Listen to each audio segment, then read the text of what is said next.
Hare Krishna, the second Shloka from the 10th chapter, the opulence of the Absolute. Na me viduhu suraganaha prabhavam na maharshayaha aham ahdir hi devanam maharshinam cha sarvashaha. Neither the hosts of demigods nor the great sages know my origin or opulences, for in every respect I am the source of the demigods and sages. Purport.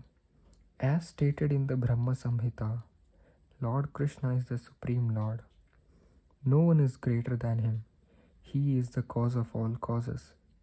Here, it is also stated by the Lord personally that he is the cause of all the demigods and sages. Even the demigods and great sages cannot understand Krishna. They can understand neither his name nor his personality. So what is the position of the so-called scholars of this tiny planet? No one can understand why this supreme God comes to earth as an ordinary human being and executes such wonderful, uncommon activities. One should know, then, that scholarship is not the qualification necessary to understand Krishna. Even the demigods and the great sages have tried to understand Krishna by their mental speculation, and they have failed to do so. In the Srimad Bhagavatam also it is clearly said that even the great demigods are not able to understand the Supreme Personality of Godhead.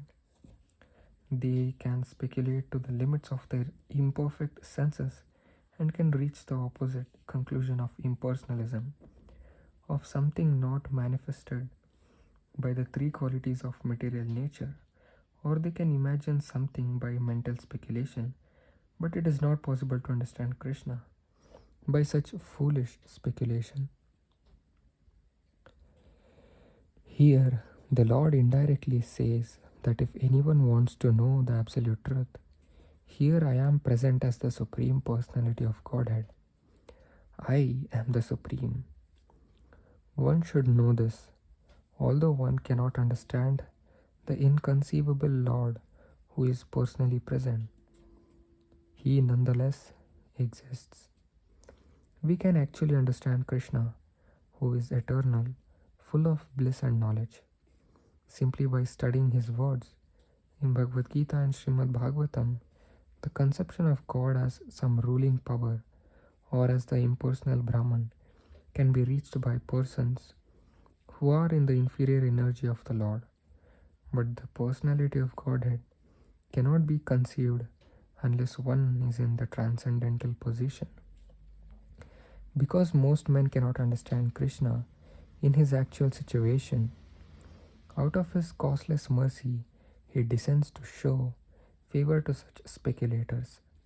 Yet despite this Supreme Lord's uncommon activities, these speculators, due to contamination in the material energy, still think that the impersonal Brahman is the Supreme. Only the devotees who are fully surrendered unto the Supreme Lord can understand, by the grace of the Supreme Personality, that he is Krishna. The devotees of the Lord do not bother about the impersonal Brahman conception of God. Their faith and devotion bring them to surrender immediately unto the Supreme Lord, and out of the causeless mercy of Krishna, they can understand Krishna. No one else can understand him. So even great sages agree, what is Atma? What is the Supreme? Is it he?